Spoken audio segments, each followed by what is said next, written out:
I know your dad taught you about rapping. What did you like about ODB when you first heard? The wildness. What I loved about ODB when I first heard it was like the unorthodoxness. Like, this is not in a box, you know? Like, ODB will literally, some of his drunk freestyles are like my favorite thing because I'm like, oh, this is pure expression right now.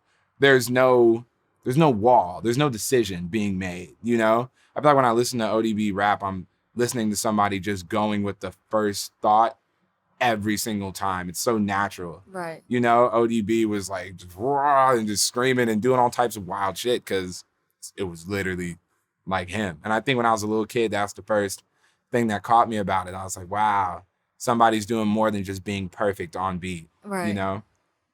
Definitely. Have you seen the Wu-Tang Hulu series? I have watched like an episode, but I haven't dived all the way into it. Same. Yeah. Same. I was gonna ask what you thought. I heard it's good though. I heard it's fire. Same.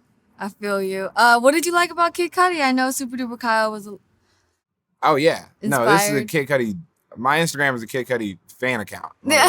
Oh wow, I Yeah. didn't know that. No, it's not seriously. Oh, a Kid Cudi okay, fan okay, I account. was that like- would be funny. Yeah, that'd be lit because his fan base is insane. Yeah. Yeah, you know, I first started getting into Kid Cudi when I was like, you know, probably 8th or 11? 9th grade, maybe. But I think what I was always so attracted to his music through was like, once again, how there's no rule book to it. Like, I grew up with a lot of different influences musically and culturally and stuff like that. And Kid Cudi was that first artist for me that really blended so many genres into one thing and did it well. And it made sense and it like worked. And for me, that was inspiring because I never wanted to be an artist who just made one kind of sound. Right. Even if that sound was huge, I never wanted to be an artist who would just stick to doing one thing because I feel like being safe is just the wackest way to live, you know? Right. And when he first dropped, you know, Man on the Moon, and even A Kid Named Cudi, I was like, oh, somebody is like being fully fearless.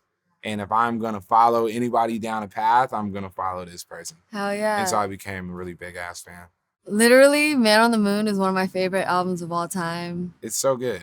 It's perfection. It's so good. It's so nostalgic for me. What's your favorite song? My favorite song on Man on the Moon 1 is probably Intergalactic. Okay. Yeah. Intergalactic. You and me, Intergalactic, you and me.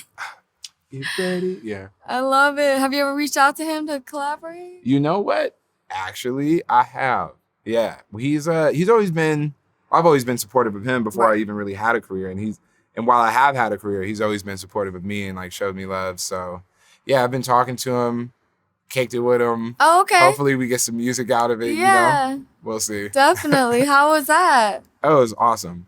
Yeah, it was epic. I've been having a lot of bucket list interactions recently in like the past year or so, whether it's kicking it with Kid Cudi or whether it's kicking it with Big Sean or like, Yeah. you know what I mean? Things like that. I've been able to get in the room with a lot of my like, you know, high school heroes Definitely. and hear what they're working on, get into their mind about their process, what it is that they do.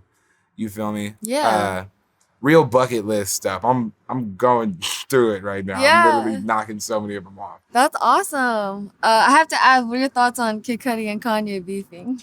You know what? I think it's got to be hard to be friends with somebody like that, you know? Somebody who's just so up and down, you know? Like, I feel like it's unfortunate because, you know, I don't think nobody wants to see two friends beef ever. Right. You know? We don't want to see that. So when somebody is just like kind of so hot and cold all the time, that's got to be a hard relationship to like keep cool, you know? Definitely. So yeah, I feel like it's unfortunate, you know? Yeah. I don't want to see two homies beefing. Who does? Right. You know? I don't know. I just feel like we were talking about Kanye earlier. You know, obviously, I feel like, you know, he's at his wildest when he's promoting something and he just dropped a documentary. So. Exactly. Yo, and there's that too. I always kind of feel like, you know, the beef and stuff starts hitting the fan the moment we got to promote something. Right. Like, I would always just try to like keep things peaceful and hopefully just drop really hot music and that Right. just works, you know? Right. That would be my approach. Totally. Have you ever dealt with that situation? Just like coming up, like, oh, you have a chance to go viral if you do this. Hell yeah. Okay. What? Sometimes those cards are sitting in there and you're looking at them and you're like, do I play this right now? You know? Right. But like I said, I think ultimately, like, although it is gasoline to your career, right? And it keeps you hot and it does all that, it's like my integrity will always be option number one for me. You know, like money, I will never surrender. Right. Ever. Right. You know what I'm saying? Respect. Like fame, I will never surrender. I'm going to just focus on like making music and keeping my life peaceful. Right. I'm not going to make shit messy in order for more people to talk about me. Right. You know? Right. So I've had those cards before, like, oh, I could do this right now. And people would say this or think this, but it's like in my life, fame will never rule Right. you know, fame never drives the car. Definitely. Fame is there. It's in the back seat. Like we, you know what I mean? We pass it some gum every now and then. Like, hey, bro, you want some gum? Like, we care about you. But I don't really, I wouldn't put it over my peace and my sanity. Ever. Right. I respect that. Especially my friends. I would never put it over my friends. Right. Respect.